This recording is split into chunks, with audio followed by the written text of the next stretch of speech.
message. The consultations you're involved in are part of a global system of consultations. The breadth and depth of the consultations on the next UN Development Framework is unprecedented.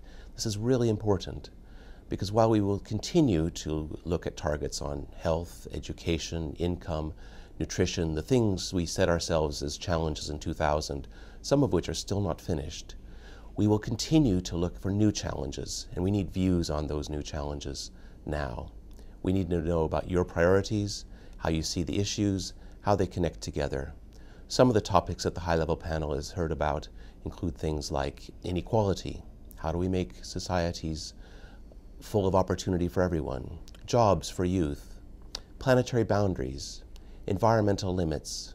How do we ensure that there's sustainable food and water?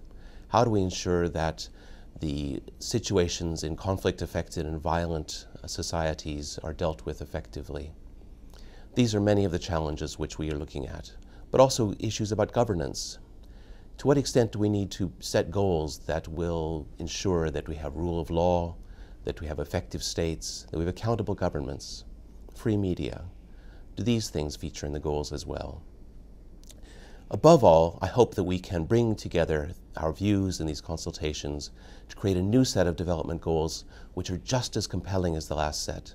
Dear participants in the regional meeting and stakeholder consultation of the post-2015 development agenda in Bali, it's a real privilege and honor for me to be able to address you, even though unfortunately I'm not able to be with you in person.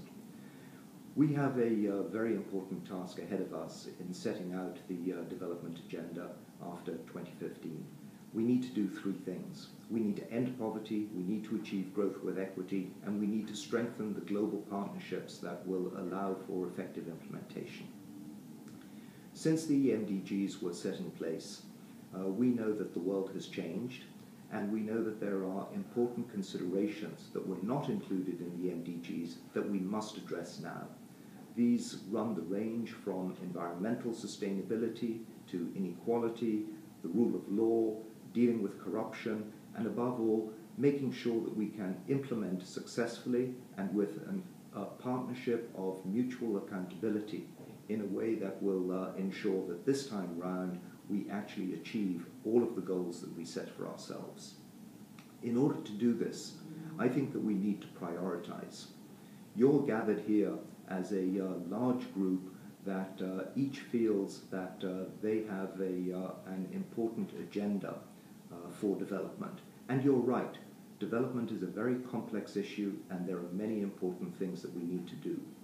But above all, if we're going to form effective partnerships, we must realize that we have to prioritize.